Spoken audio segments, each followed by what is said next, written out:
Represent the values that you stand for. God, Family, and Guns merchandise is now in the link below.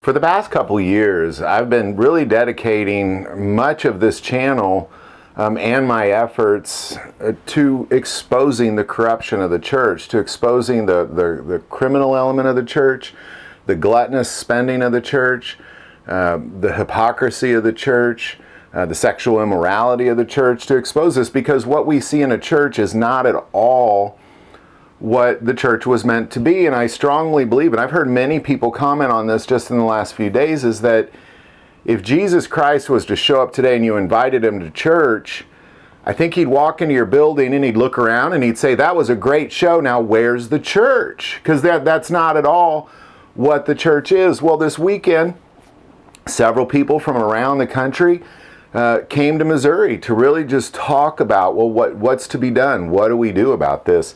People that claim to be the remnant, those who stand up for Jesus Christ, when the rest of the world is doing something totally radical, totally different, and expecting you to get in line and be like them. These are people that say, you know what, this is not right. This is not what Jesus meant for us to do. It is something totally different. Well, we spent a lot of time Friday talking about that, but Saturday was really a very eye-opening day for me and for everybody there, because what we did was we went to the local prison and we met some folks from the prison ministry, and we prayed over the prison. We prayed over the prisoners and the employees at the prison. Then we went to this giant building in the middle of the country that was just packed full of food. And we loaded up so many groceries, enough food for a family for a week. And we went out and delivered this food. But who was doing all this? It was literally the people coming out of prison in the prison ministry. The prison ministry is literally feeding the entire hungry community in that city. And nobody else is. The church, nobody from any church in that entire city was there. I guarantee they were enjoying their Memorial Weekend, kicking back, taking naps out on the lake, that kind of thing. Meantime, inmates, people who literally just got out of prison, are delivering food to hungry people.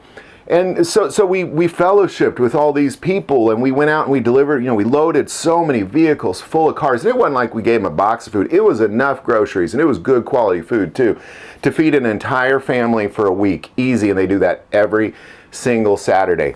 More so, they're in a prison 365 days a year. They're inside a prison ministering to prisoners.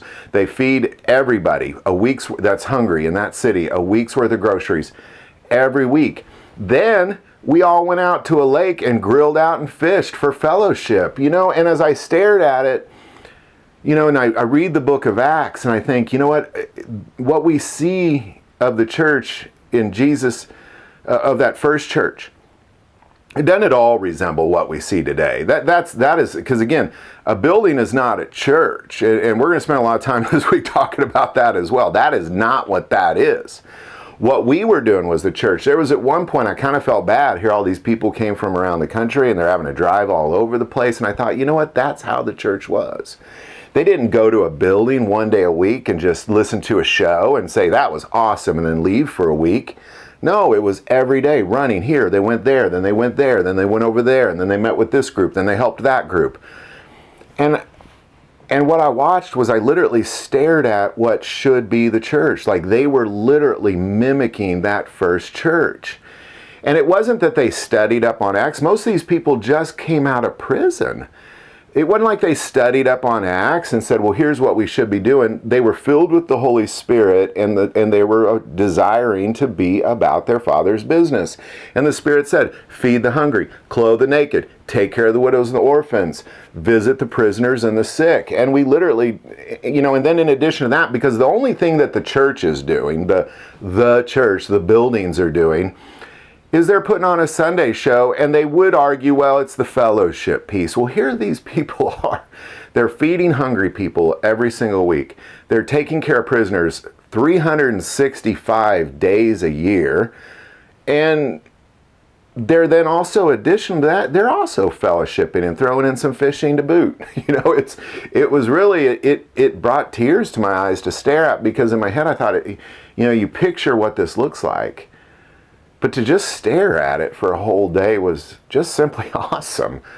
And, and we all left there, and we're going to meet again today, and I'm going to report more on this weekend, but we all left there realizing this church thing, what Jesus meant the church to be was essentially drafted soldiers, not people on a vacation. And these people, they worked. And I was talking to the guy, at one point I was shuttling some people around, and the Joe that ran the prison ministry was in my truck, and he said, I just said, I'm just in awe at what you're doing here, Joe. I've never seen anything like this in real life. Like, I've thought about it, I've read about it, but I've never actually seen it before. And he kind of smiled, and he said, I was talking to a pastor of a church just the other day, and he said, my job is actually easier than your job, because these prisoners, they come out of prison, and I'll say, hey, we're going to go feed hungry people. And they're like, great, let's go feed hungry people.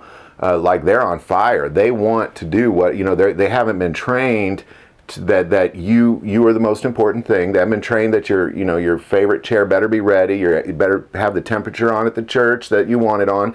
They better be singing the songs you want to sing, and they better have the preacher you want to hear. And your parking space better be there. And if anybody's in line at coffee in front of you, you're going to be super angry. You can't change those people. You can't sit there and say, well, now we're going to go feed hungry people. You got what you created, and you can't change that. What Joe is dealing with is he's getting them straight out of prison, and he says, let's go feed hungry people. And they say, great, let's go feed hungry people. And they are literally being more of a church than I have seen any church in my life. I didn't see any pastors or anybody from any church anywhere helping or feeding or doing anything. It was all just the remnant of Jesus Christ and prisoners who literally had broke the bondage of drug addiction, had broke the bondage of crime or abuse, had broke this bondage of crime, and have found a heart for Jesus Christ, and they strongly desire, to be about their Father's business. Meanwhile, everybody else is getting in their luxury cars, and they're driving to church today, and they're just going to say their amens and throw $10 in the plate, and I guarantee they're going to go celebrate Memorial Weekend and go party and drink and barbecue and go out on the lake. And that's what the church claims to be. Meanwhile, the church, the people, are doing the work.